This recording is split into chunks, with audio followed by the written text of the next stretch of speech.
What up guys, this is Mo again and you're back with us in the 13th episode of the Phantasya tutorial series. This time we'll be covering event collision, finally.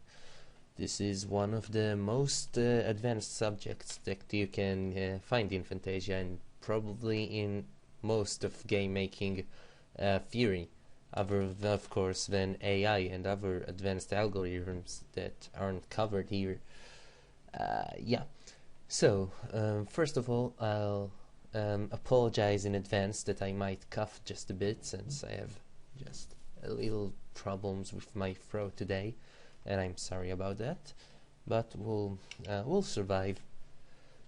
So where we left off last time, we managed to create an event, a target that will be moving up and down our map, and we managed to make our projectiles that we'll be able to shoot on the map. What we want to do this time is draw the connection between the two. We want to be able to check when our projectile hits the target and then delete it. So let's get right into it. We'll go into the inside shot. Just to remind you guys, this is the code that occurs automatically inside the shot event after it's made. This is continuously checked to check if we reached our distance and the collision and the shot needs to be removed from the map. So now, in addition to all this checking, we'll add a new command right here, the collision check command. Collision check might sound quite frightening at first, but it's really not a very complicated command to learn. It's pretty straightforward and simple. You have 4 shapes of areas that you can choose: the linear, the triangular, the rectangular, and the circular.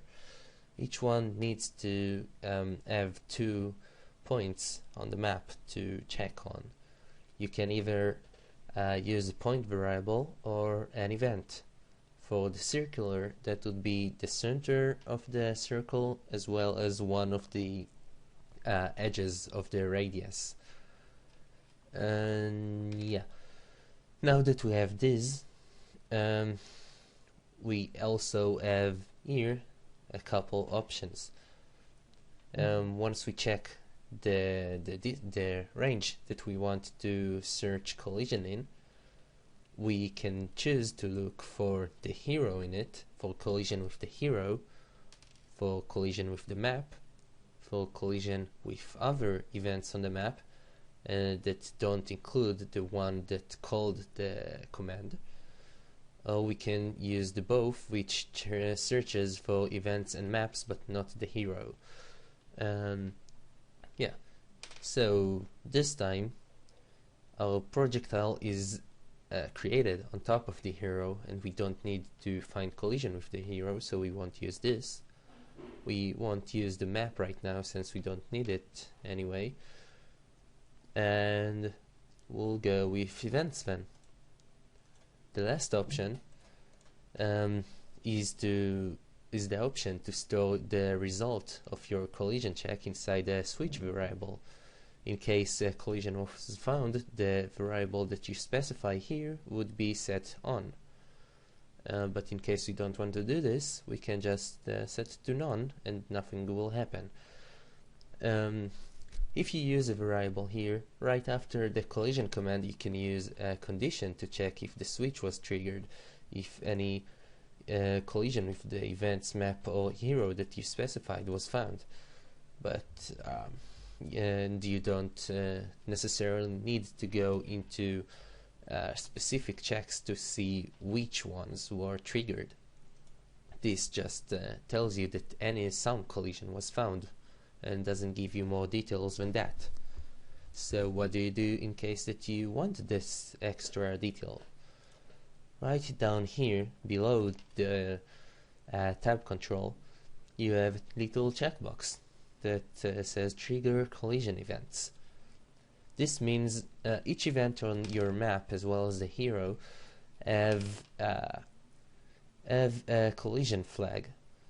This means that every time that you run a collision check that targets the specific event or hero, the collision flag would be set off.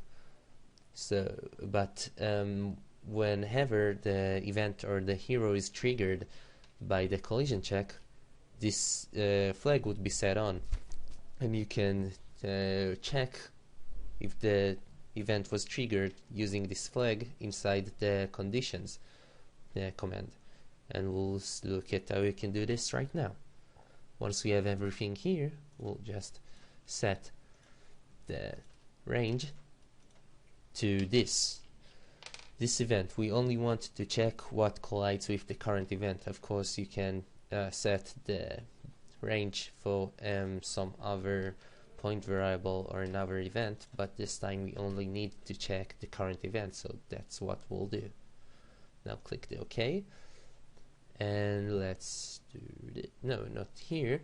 What we'll do now, okay, you have two ways to check the trigger on your events on the map, and we'll go through both of them, but we'll go first through the one that we know more thoroughly through the previous episodes. They'll be creating a new event that will make as the content of the target. So let's make this new event called inside zombie. This will be a very simple event, very straightforward and quick. So all we'll do here is make a new condition, and under the properties tab you have the collision option. We'll check if this event was triggered. You can check if it wasn't triggered, as well as you can check if any events or all events have been triggered at the same time. Of course, you can loop or reverse the condition just like any other condition. Now that we know that a collision was found, we'll add a new delete event condition, a command, and we'll delete the zombie. All we need to do now is set this event to the event that we'll be using here inside the zombie. Set it to automatic, and now as long as this event exists on the map, it will check if it was triggered, and if it was, it would be deleted. So let's save the map and play and see if it worked.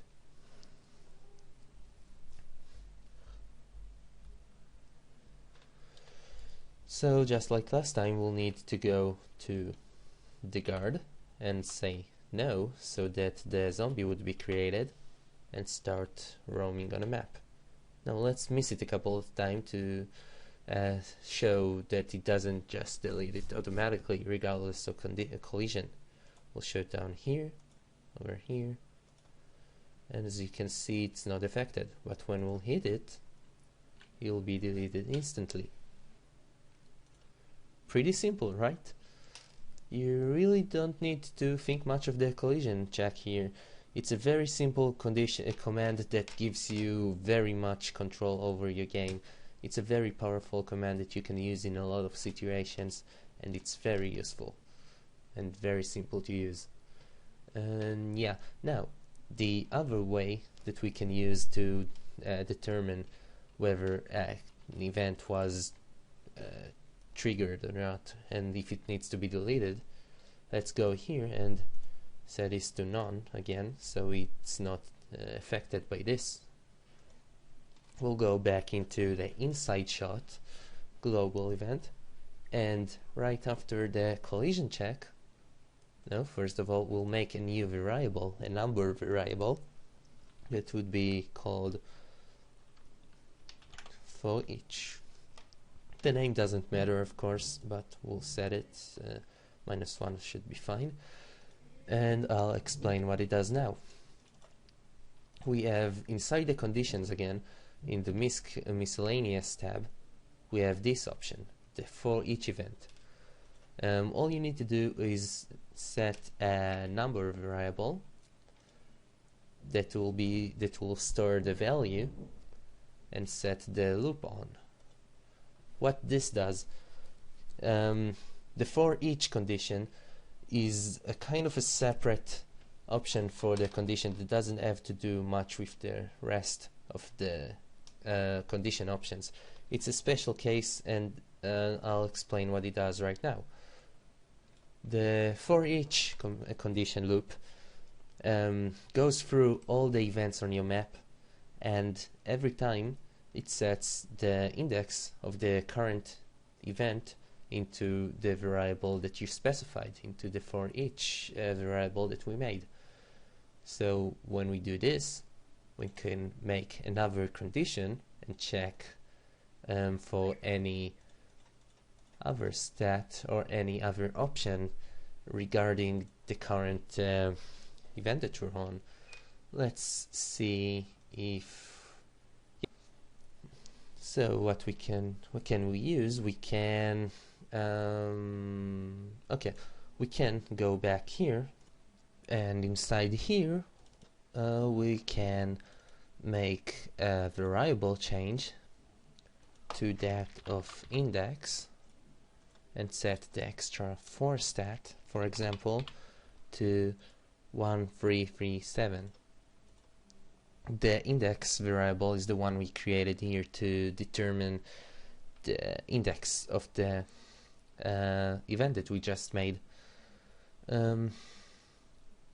Yeah, so now that we made this happen, we can go back here inside the for each loop, and we can add a new condition to check if the extra for stat of the event whose index is the same as the variable that we made. It was changed through the for each loop is the same as 1337.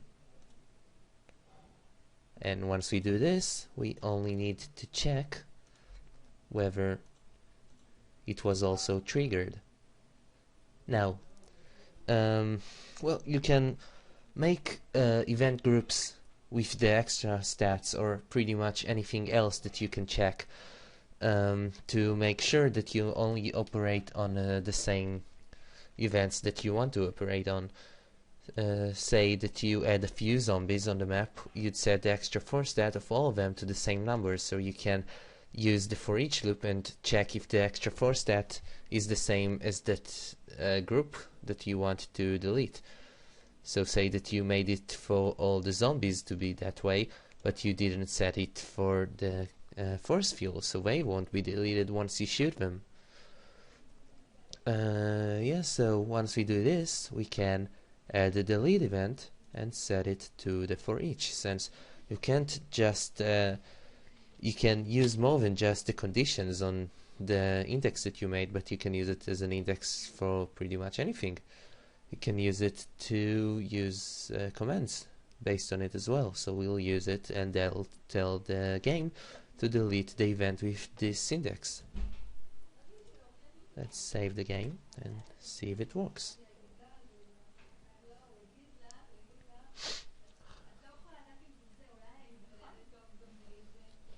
So once again we'll go here and talk to the guard and say no, so it'll be created. Shoot a couple times to show that it's not deleted unaccordingly, and shoot it and see how it's vanished again. Same deal. Yeah, well, this method is more resource extensive, though sometimes it'll be better to go with the first method we went through, but in some cases this would be just a preferred method, since you want to use the for each loop. You can use it for various reasons that you can't use with the other method. Let's demonstrate a bit more about the about how the extra for stat is used here. We use it to set a group. So right now the only thing that will be deleted upon being hit by the projectile would be the zombie. But what if we want to assign this thing as part of that same group? What if we set the extra force stat on it to this as well. Let's save and see.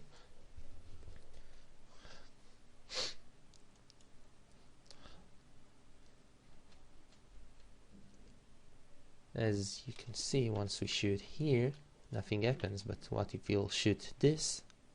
It'll disappear, just like the zombie. You can use this as a grouping method to give the same extra force stat to all enemies of a certain kind, so they'll be affected in one way, but give different events like doors and stuff, and other things that you want to affect in manners that aren't the same, and assign each one a different operation upon being hit inside this event. Well, that should be enough for now, but let me just show you one more thing, one last command. It's pretty simple, it's pretty small, and it should be okay to put right here. So we've covered the restart event and the stop event commands before, but there is also a pretty similar event command to both of them, and that is the break loop command. The break loop detects whether we are inside a loop condition.